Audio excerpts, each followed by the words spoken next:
Hey everybody, welcome back to another video. In this video I want to round up my favorite method to deal with imposter syndrome. This has been a fun month and let's get into my favorite.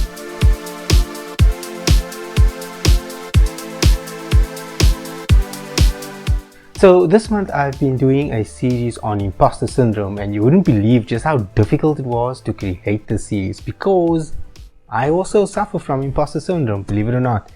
And in going through these methods that I use to deal with imposter syndrome, it just reminded me how useful they actually are and how effective they were. And I discovered something really cool in this whole exercise of producing this content and writing up these articles and using these methods. I found a favorite. I found one that really works for me. And I want to share that with you today. And that favorite is digging into the comments. Now, I did that in one of the first videos where I explained the 4 strategies I use to combat imposter syndrome, and I'll link for that video in the end here. You can watch that. So what digging into the comments really has done for me is to engage not only with the content that I'm producing, but also with other people.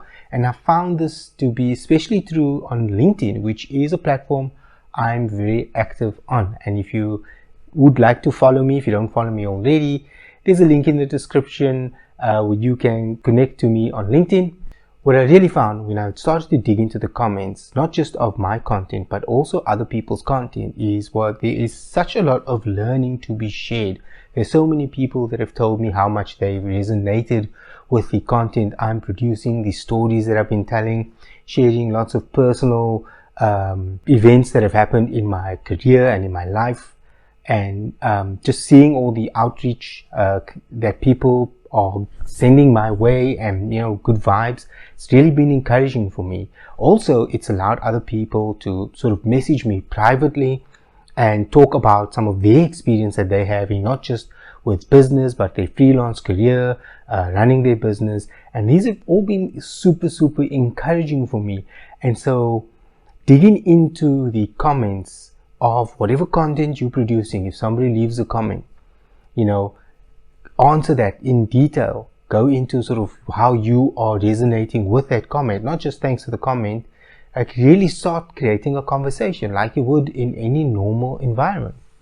I've then also started seeing these people's posts appear on my timeline. I'd go in to see what they are talking about. Even when I see them commenting on someone else's post, I also dive in and have a look and see what it is. And that's because something I wrote resonated with them. So it's a high probability that something that they're writing and that they're saying will resonate with me. And that's proven very true. So out of all of the ways to combat imposter syndrome and really create a network of people, which I believe is truly the best way that you can deal with imposter syndrome, is to dig into the comments. Now, the negative comments, the ones that resonate with you, that are true, that seem authentic, that you can come back and share a story, that you can take that message that you had, that conversation that you had, and you can share it with someone else. I've done that. I've almost repurposed some of the conversations that I've had, leave out all the personal stuff, and just take the lesson, the outcomes of that conversation, and share that. And that then inspires even more conversation with new people. And that's been amazing. So if you enjoyed this, if you haven't seen that video yet, I'll link to it. It's the video down here that you can go ahead and watch right now.